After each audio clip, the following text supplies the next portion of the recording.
Welcome back.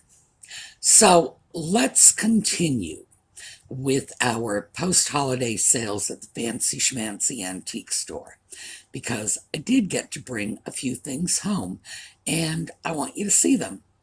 All right, so when we get back, we'll get right into it.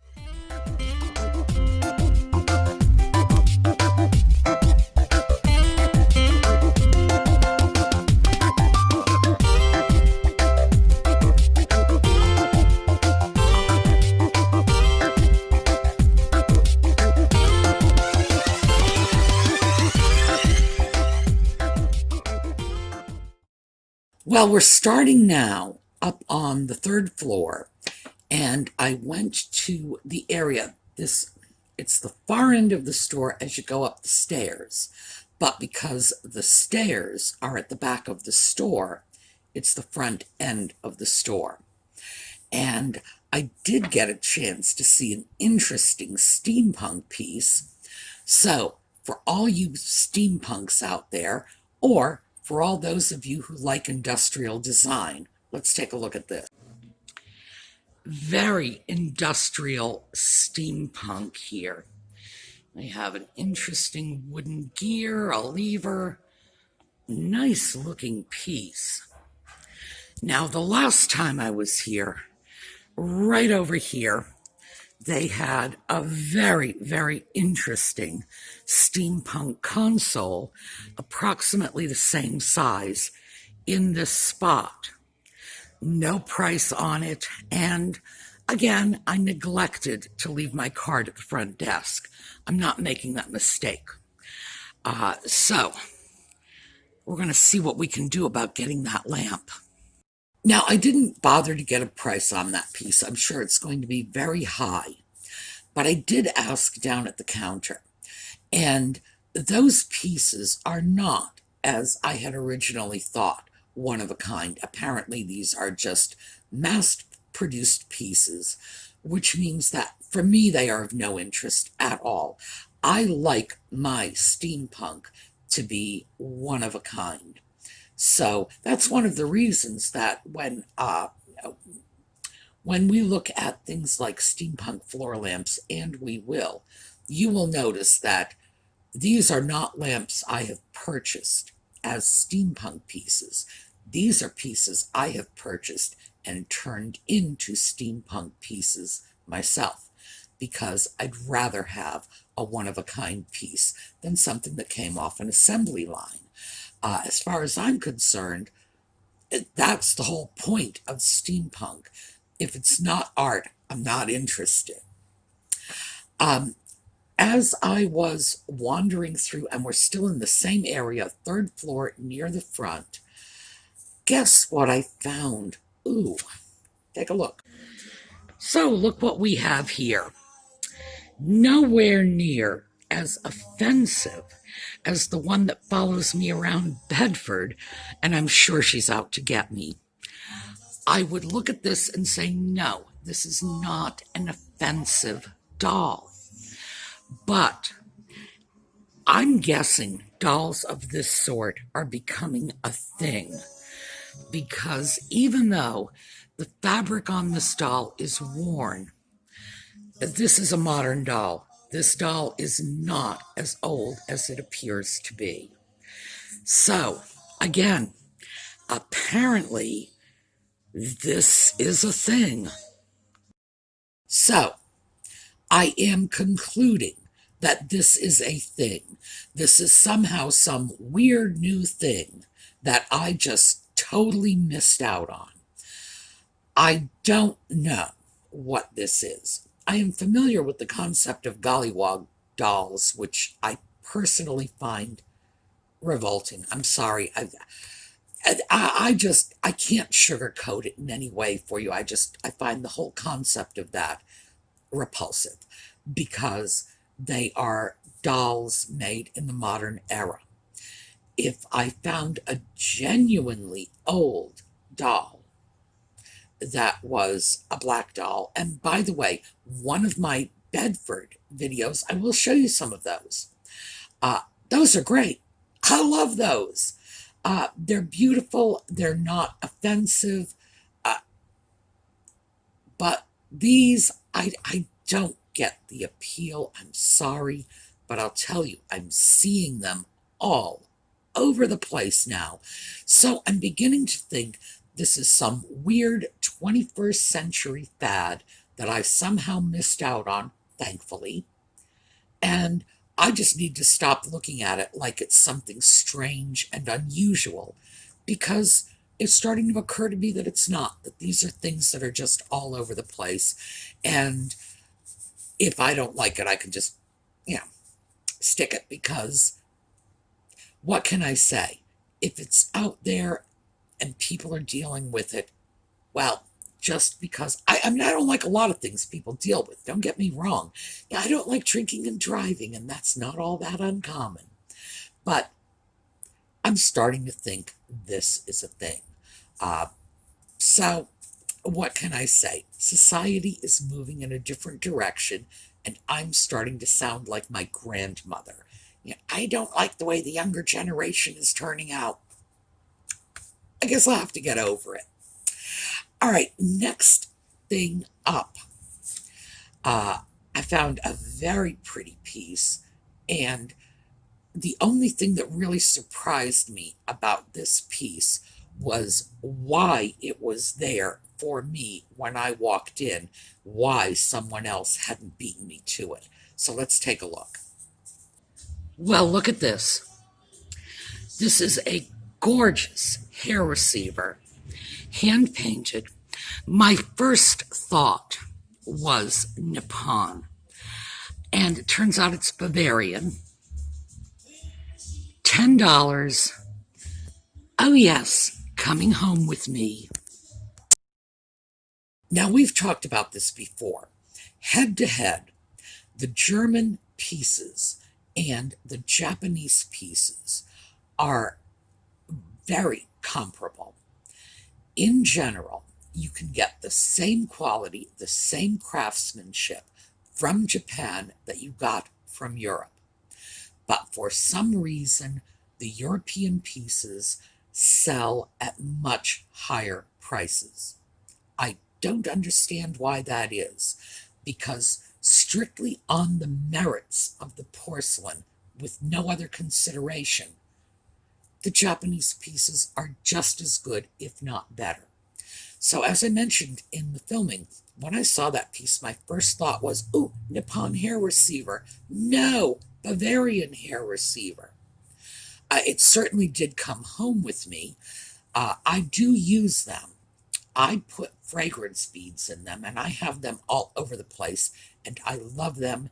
And I'd say there's probably a 50-50 chance it won't even go anywhere near my Etsy shop. It's just going to find a place on one of my tables with little fragrance beads in it, because I love being able to repurpose those beautiful old pieces. But the surprise is that $10 was a very, very low price for a Bavarian piece. And remember, when they're marked Bavaria, that means they're probably antique, because it usually means pre-World War I. So, that was the surprise. Why was it waiting for me? Obviously, I am delighted. If you can walk in to an antique shop as elegant as this, and it is an elegant antique shop, no two ways around it. I'm going to have to show you some of the footage in the basement, because there's a beautiful Victorian sofa in with the clothing, so that if you want to try on the shoes, you can just sort of lounge back on this great old sofa and put your feet in the shoes. And this is not a junk shop. $10 for a piece like that was quite a find. And as I say, the only thing that surprises me about it is why it was still there waiting for me. As I was getting ready to leave, I went past the booth that you see when you first step off the stairs onto the second floor. So I just want to show you a couple of pieces there. Okay, running out of time on the second floor, so let's finish up with a pair of very impressive lamps. Yeah, let's take a look.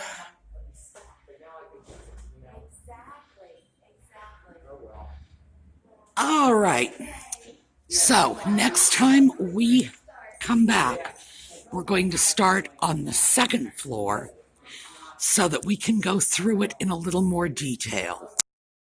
Those lamps are just amazing. Not my personal taste, but really impressive pieces. And that is not atypical for the kinds of items they have at the Carlisle Antique Mall. Very interesting pieces, nice pieces. No two ways around it. I apologize for not getting a price on them because I was on my way out and the people who run the booth were there moving some furniture out at the time. But I just wanted to share the images with you. That is very typical of what you see there. Very impressive pieces. But while I was wandering around that booth, I saw something else very interesting, so take a look. You never know. All right, very quickly. This is Streamline Modern. You see these. It's not like it's just some secret arcane piece of furniture that isn't out there. Take a look at that. And we'll talk about the differences between this and Art Deco.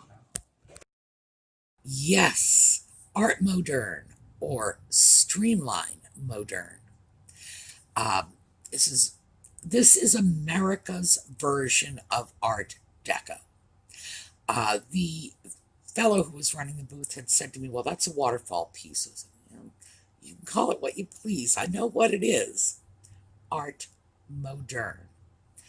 Our version of Art Deco got its inspiration from the transportation industry, from the airlines, which were just blossoming at the time, the automobiles, the steamships, so you see those flowing curves and those aerodynamic surfaces. It is a wonderful, wonderful style. A lot of people look at that and say Art Deco. I understand the mistake. You really have to know Art Deco and Art Modern pretty well to sift one from the other, and I have seen pieces many times when I would look at them and say, maybe it's Deco, maybe it's Modern. Hard to tell sometimes. Usually the giveaway is that curve, that aerodynamic surface. I know, what's so aerodynamic about a night table? Absolutely nothing. It's just the inspiration for the design. French Art Deco was very heavily influenced by Japanese, by Egyptian designs. It was very multicultural. They were drawing their inspiration from everywhere. With the Art Deco, you usually see much more symmetry. Front matches back, back matches front. You will see circles, you will see curves, you see a lot of angles. In general, there's more symmetry. If there's a curve on the front, there'll be a curve on the back. But Art Deco is a French style. No two ways around it. And we've discussed this at length before, so if you have an interest, I've done videos on it. Art Deco came out in 1925. I know people throw out other dates. No, they're wrong. Believe me, Art Deco has a birthday. It was born in 1925 between April and October from the Paris Art Deco exposition. So we know exactly when it surfaced. That doesn't mean there were not pieces prior to 1925 that could be called Art Deco. Well, we could call them that in retrospect. They couldn't call themselves that at the time because the term Art Deco simply didn't exist. And the concept, as a holistic concept of this kind of decorative art, didn't exist until that exposition. So Art Deco hit Europe in 1925. Art Moderne hit America right around the same time that we were getting the European influence from the Art Deco, which would have been about 5 years later. For us, Art Moderne was late 20s going into the 1930s, and the period is usually put on this at the start of the Second World War.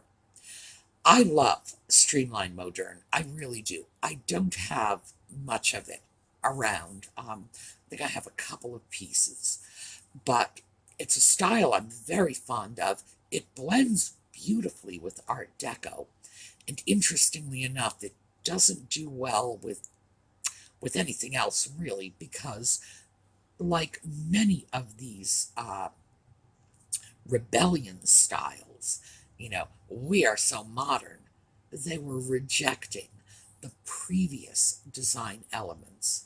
So I would have to say that Streamline Modern goes very well with Atomic 50s and also with some of the later designs, like in the 80s and 90s when it was soft curves and a lot of beige and so on. But that's mostly because anything goes with 80s and 90s. That was one of the most bland decorating styles in the history of decorating. But I wanted you to see that because I do not see very many Streamline Modern pieces. They're out there. I just don't happen to run across them, so I hardly ever get the opportunity to get some footage and say, here, this is what it is. This is what you need to look for. All right. These are a couple of, because these are the last two, I'll let you get out of here. Couple of other booths, one of which I found on a back stairway going up. I think I was going up from the basement to the first floor. I'm not sure. This is a huge building and I don't know it well yet because I've only been in a couple of times. But another one of their really out of the box sort of little booths. This one is a pie safe. So let's take a look. Well, here is another one of these very interesting little mini booths. This is a pie safe, and we know from this, and it's just crammed full of goodies. One of the things I have to say about the Fancy Schmancy Antique Mall is they are very creative in the way they display their wares. I love the way they have these little tiny mini booths. It's a pie safe, and that is somebody's antique booth. Now, I have no idea if the dealer who has the pie safe has a booth somewhere else. Don't know. But I just think it is the most incredibly creative use of space and the use of an otherwise empty stairwell. Why not? This is great. So I wanted you to see that because I've shown you the china cabinet on the main stairwell. I go in there and poke through whenever I'm in the place. But this was the first time I'd come across that one in the back stairwell. This is, if you're in the area, check this place out because it is a very, very cleverly designed antique mall. I want to show you also the down on the first floor. And one of these, I've got two of these to show you. One of these is very typical of the booths they have there. So this booth is probably fairly typical for what is available on the first floor. Largely primitive farmhouse antiques. For those of you who like American country, this is the place to go because we have real farms here. Now, this is one of the reasons I usually take you up to the second and third floor where they have antique and vintage decorative arts and pottery, porcelain, china. The first floor is largely primitives and American country. I imagine that's because we really have a lot of it around here. This is South Central Pennsylvania. This is farm country. You are going to see old rakes and old wagon wheels and old crockery and whatever. If this is what you like, believe me, you're going to find more than you know what to do with on their first floor. I usually just sort of scoot by because, frankly, it's just not my thing. It's not that I don't like it or I don't appreciate it when I see it in someone else's house, but it's not my personal thing. But I thought I would stop and show you some of this just so you can get a feel for what this mall is like. And then, when I was leaving and I was already on my way out, I stopped and took some film of the booth immediately across the aisle from that farmhouse booth. So here you go. Boy, if this doesn't have a Christmas manger kind of look to it. Kind of looking for a little baby Jesus right about there, some wise men over here, and the little donkey over here. Really, that's what it looked like to me, the backdrop of a nativity scene. It's like, oh, there's the manger, and the little baby Jesus should sit here, and we put the wise men and the donkey, and, where's Mary and Joseph? And it's like I'm really tempted to organize a little Sunday school passion play in that booth. It does show you that there are many, many levels and layers to American country design. Some of the booths on the first floor are full of old tools. Others have great old pieces of furniture. Others have mixing bowls and crockery. A lot of interesting stuff. And by the way, I did do a lot of filming there the last time I was there. So even though this is not something that I have available to show you today, I did want to give you a taste of it with those last two booths that I showed you. Because as an antiques mall, the proprietors obviously are dealing with all kinds of resellers, people who have their own specialties. Some will be furniture dealers, some will be glassware dealers, some will be a little bit of everything dealers. And they seem to have structured it in such a way as to keep the primitives on the first floor and the steampunk on the third floor. And then I guess I would have to say that most of what I find and bring home with me is from the second floor. So I guess that's their porcelain floor. Regardless, but I do think they have a scheme to it. So certainly, at some point, I'm going to have to track down the proprietor. I've met him a couple of times, but I generally don't see him when I'm there, and just ask him if this is intentional, if there is a method to the madness.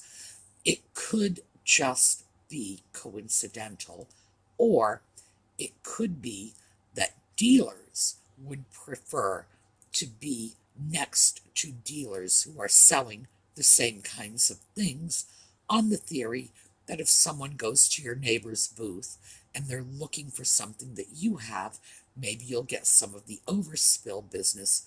I don't know, but it's worth looking into because I do know that store was in the planning stages for many years before it opened. This was one of those things where I think it was at least 3 years we expected to hear that it was opening month to month, really. So maybe this was better planned out than I would ordinarily think. Okay, that is part 2 of post-holiday bargains. That's what it is, post-holiday bargains at the Fancy Schmancy Antique Store. As I say, I have more film available, and we'll just scatter it around as we go along. Have a terrific day. I will not see you tomorrow, but I hope to see you Wednesday for Wordy Wednesday, Thursday night for book club, and Friday we're picking right back up on the thrifting. See you then.